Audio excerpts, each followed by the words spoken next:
Good morning, sir. I'm Jer De Castro from BSIT 4A. This is my midterm examination, part 4. Dito is maglalagay ka ng wireless router. Yan. Then, maglalagay ka ng tablet.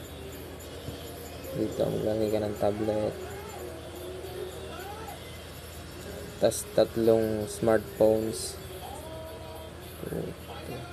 Yan. Automatic magko-connect na po siya sa wireless router. Then yung laptop po is i-connect pa natin, i-wireless pa natin. Yan, WPC 300, then PC wireless. Connect.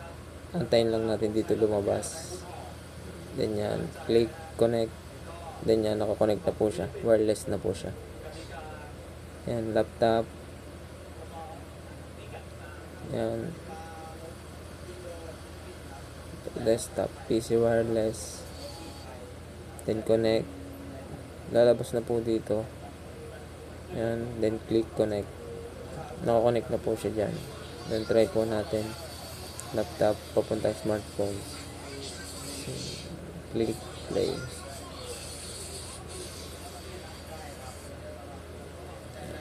Yan, makikita mo natin dito sa baba is successful po. Thank you po.